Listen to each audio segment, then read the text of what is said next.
So,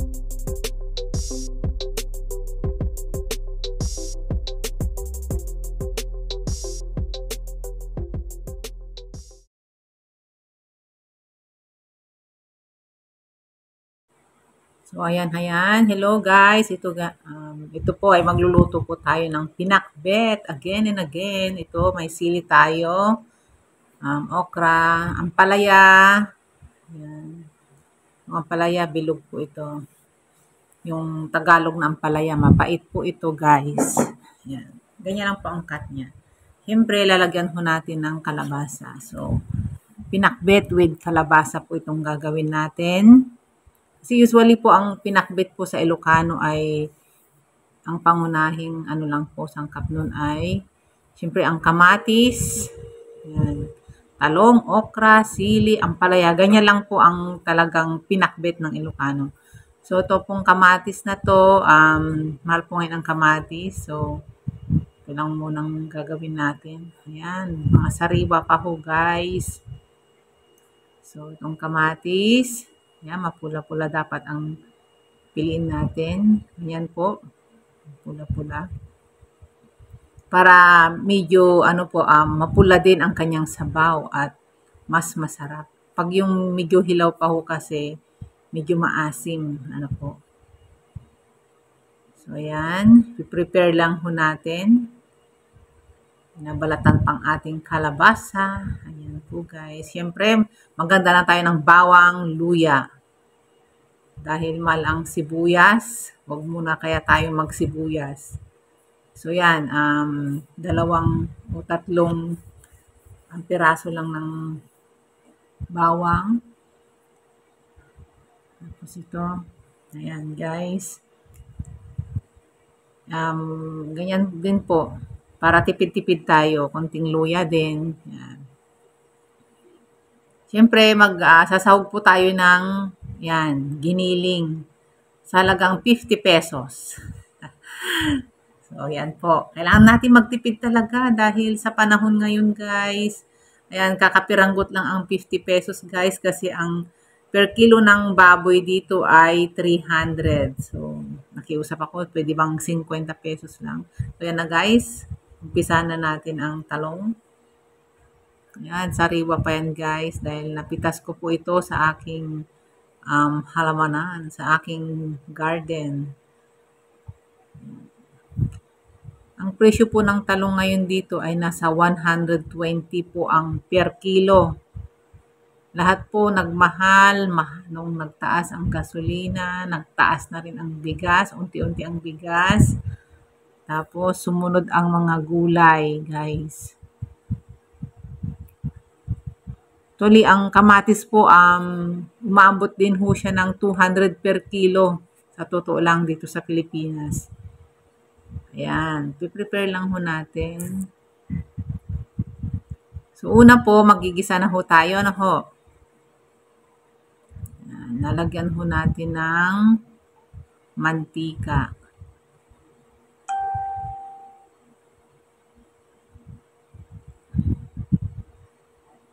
Ayan, ang aga ko po magluto. Ito, bawang. Lalagyan na ho natin ng bawang. Ang bawang ko, ayaw ko po yung sunog na sunog. Gusto ko yung katamtaman lang.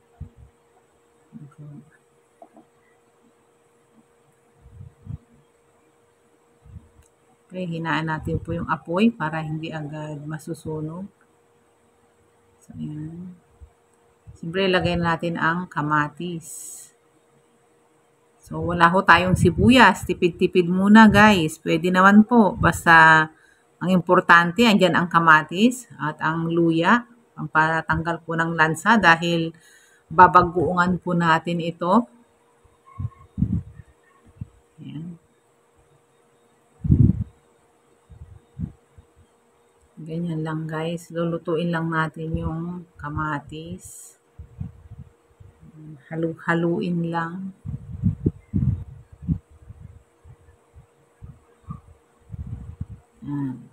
Antayin natin mag-ano po yung kamatis, medyo maluto po siya, yung parang magsusos na po siya, ganun. Para maganda po ang kulay ng ating sabaw mamaya. pwede nating pitpitin, durugin para mabilis po siyang maluto. Madali lang guys ang magluto talaga ng pinakbet. Talagang ano lang, gigisa mo lang. Ayan. Dahil giniling naman po yung ating karne, kaya medyo inuna ko muna yung ano ho, yung bawang, kamatis, luya. So naka-prepare na ang ating ano. Ito naman yung ating bagoong isda. At saka yung ating giniling na 50 pesos at syempre ang ating gulay. So ayan. Balik tayo rito.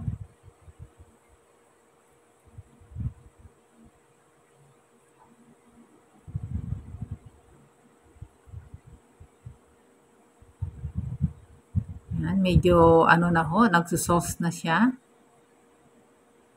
Yan, malapit na maluto. So, ilalagay na ho natin ang giniling. Yan. Dahil giniling naman po siya, eh madali na lang din po siyang maluto. Kaya inuna na ho natin ang paggigisa kanina ng bawang, kamatis, luya. Ayan, halo-haloin lang ho natin. Halo-halo together.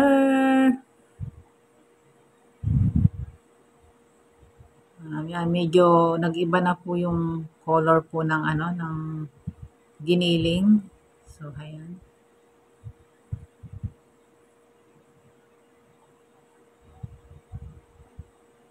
Yan, halo-haloin lang. Halo-halo.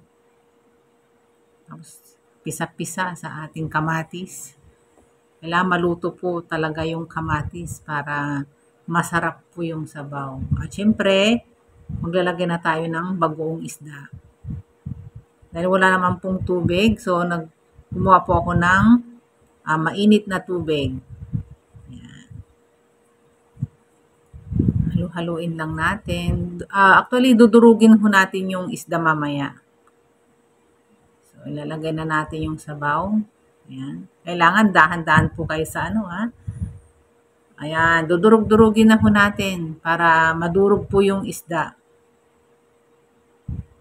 Ganyan lang ho. Kaya, ang mga Ilocano, pag nagluluto po ng binagoongan, maingay po sa kusina. Tinanggal ko na lang yung sounds po ng ingay po ng ano, ng pagdudurog ng ano ho, ng bagoong. Pag may naririnig ka na ho na ganyan, alam ko ng ulam ng kapitbahay. Dinengdeng, o di kaya pinakbet. Ayan, naglagay ulit tayo. So, dahan-dahan ho natin ilagay para hindi mailagay ang tinik. Ayan po. Ayan, may sabaw na tayo. So, dalawang ano na po yun. Maliit na mangkok. So, takpan lang ho natin. Antayin natin siyang kumulo. So, abang nakatakip po yun, piprepare na ho natin tong talong. Kasi kung hihiwain na natin ho siya, mangingitim po kasi siya guys. Kaya, ayan, habang nahanda mo na yung ano, ginisa mo, saka mo lang din naman siya, ano. So, ganyan lang ho, hahatiin lang po sa gitna at saka isang slice lang ho. Yun ang ginagawa ko. Hindi ko siya hinahati para, kasi ang talong po, mas maganda kasi buo mo siyang makitang talong pa rin eh, di ba? Yan, titignan mo lang naman, sisilipin mo kung may uod na nakatira. Yan. Ganyan lang ho. Malinis naman po ito, wala siyang uod dahil ito po yung tanim ko dyan. Kasi kung may dumadapong insekto, talagang tinatanggal din ho namin. So kung mahaba, pwede ho natin siyang hatiin. So, yan na guys. Naka-prepare na. So, ganyan lang po ang ano ko, hiwa. Ayan. Simple lang.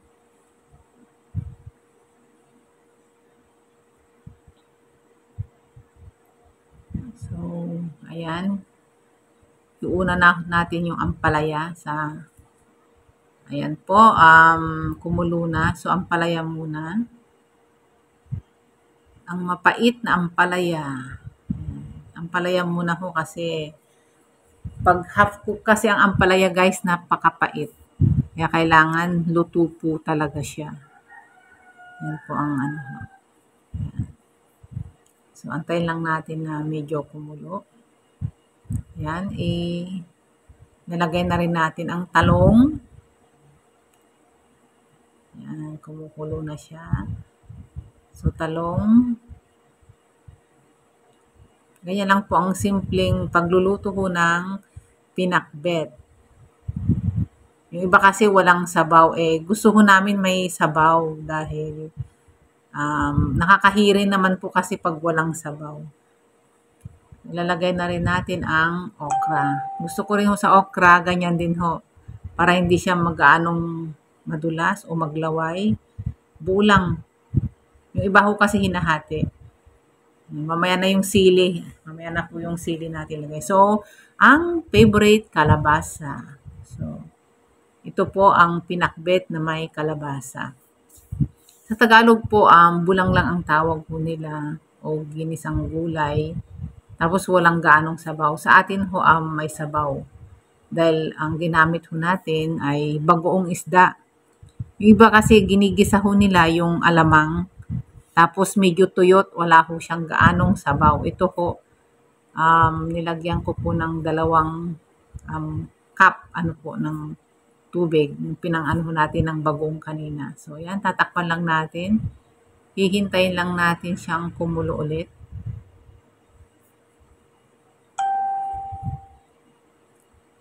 Ayan. So, medyo babalik ta rin natin, guys. Actually, punong-puno ito. Ewan ko kung mababaliktad ko, guys, ha. Susubukan ko. Ayan. Ganyan ho kami magbaliktad. Ayan. So, takpan ulit. Mamaya babalik ta rin ulit natin. Actually, punong-puno po siya, guys. Kaya nahihirapan ho akong magbaliktad. Mula tanghalian na to hanggang hapunan. Alam nyo, guys, na habang tumatagal, kasi nabababad po siya sa sabaw po niya. So, ilalagay muna natin tong sili pala. Ayan. Kaya gusto ko ng may sabaw po talaga ng bagoong kasi habang tumatagal po yan, lalong sumasarap. Ayan, guys. Tignan na natin. Malapit na siyang maluto. Hindi pwedeng, actually pwede na ho ito eh. Kaso nga lang dahil may mga senior citizen po ako rito sa bahay, walang ipin, so kailangan tamang luto po. So lalagyan na natin ng betsin. Hindi na ako mag-aasin, guys, kasi ayaw din nila ng maalat. So ang daming ho sa amin. Medyo matabang pero ayos lang, nasasanay naman tayo. Ayan na, guys. Ang sarap-sarap. Okay. Luto na tayo, guys. So, tignan lang natin sa ilalim. Okay na, guys. So, hanggang sa muli. Maraming salamat sa panonood. At, ayan. Ready to eat na po. Salamat po. Thank you. Ito po ang pinakbet with kalabasa.